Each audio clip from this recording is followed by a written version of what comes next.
planted clover in the past just so I could do that here as a green mulch, because clover has a lot of nitrogen fixing properties.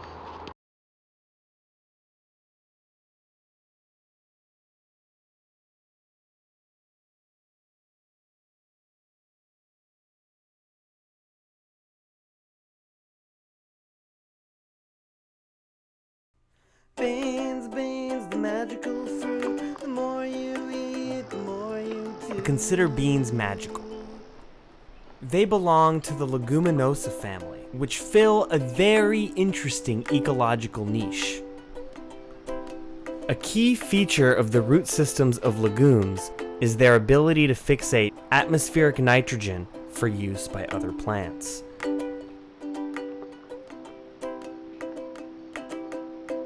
Shows how nature is really good at kind of taking care of itself. All living creatures have a naturally beneficial relationship with their surroundings, though especially plants. Because these minerals will remain in the soil if left undisturbed, there is no need to add any additional fertilizer. In fact, those elements are simply a small percentage of the plant's molecular composition. They are mostly made of hydrogen, carbon, and oxygen, which are primarily extracted through water and air. This means that by virtue of a plant existing in its place, it gives back more organic matter to its environment than it uses up. Seeds are tiny libraries. All that is needed to get one started is a bit of soil, sun, warmth, moisture, and care.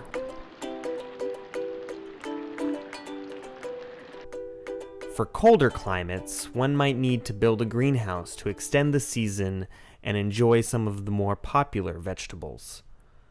To save money on materials and heat, we chose to build our greenhouse against the south side of our pig pen.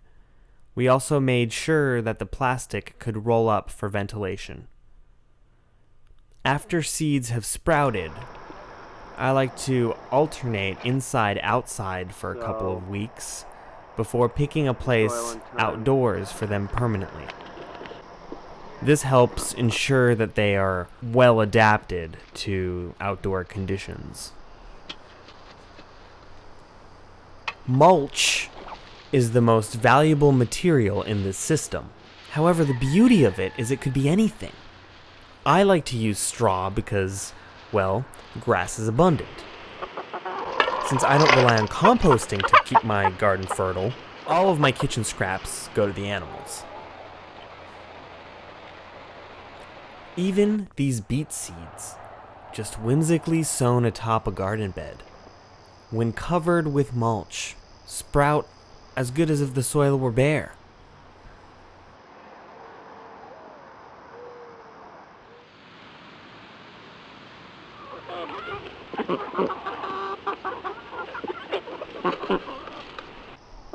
Industrial farming practices strip away valuable nutrients and add them in synthetic forms. This weakens the plant's genetic integrity and only causes the need for more pesticides, more fertilizer, and more pollution. Natural farming relies on biodiversity to maintain a natural and healthy balance in the garden.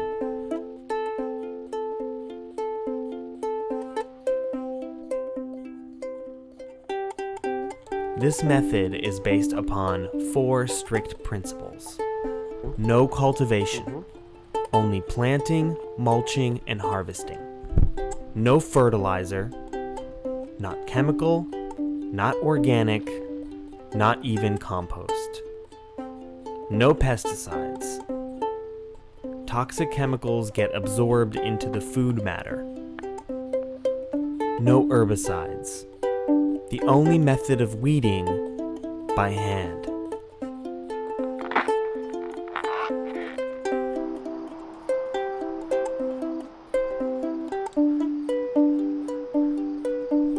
It's mid-July, and many plants here have finished their life cycle and gone to seed.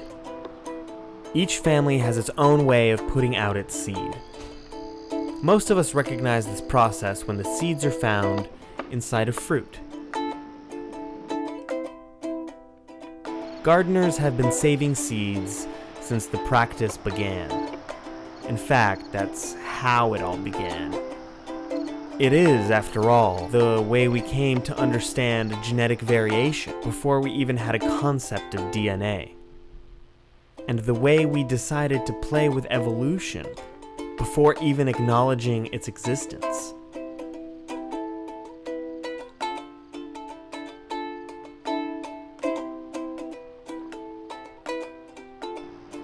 This purple flower, resembling an aster, is actually matured escarole, which is also related to lettuce. We are used to consuming lettuce while it's still young, though, like most food plants, eventually it will flower, pollinate, and go to seed.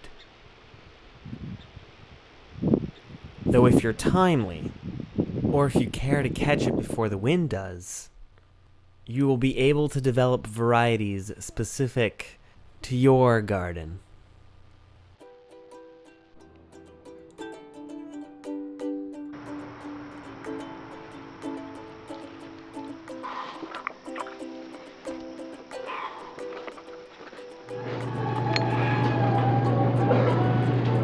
Grocery store, it's picked from Paraguay and shipped up by plane and truck.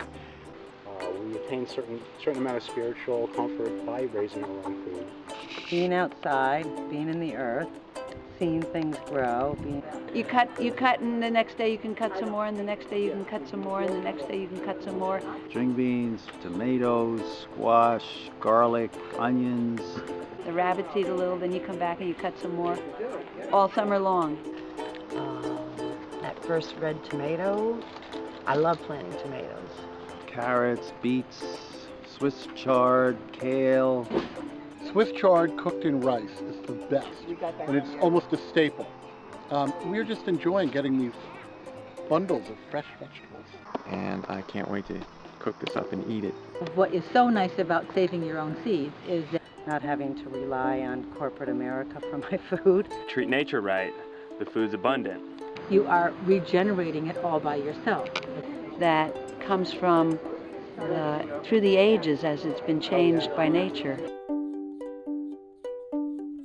Masonobu Fukuoka is a big proponent of do-nothing farming. My own experience and intuition tell me that he's onto something. The more people do, the more problems arise. The increasing isolation of nature, the exhaustion of resources, the uneasiness and disintegration of the human spirit. Everything mulch. So, all have been brought about by humanity's trying to accomplish something. Hey! Hey!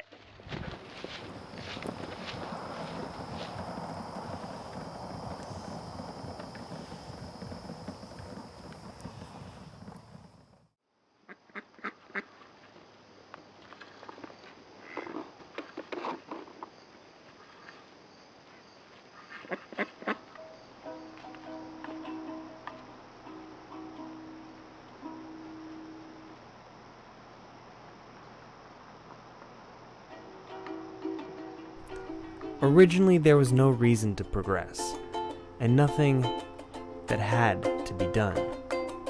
We have come to the point at which there is no other way than to bring about a movement, a revolution, not to bring about anything at all. Therefore, to save the world, just do nothing. Just leave nature alone.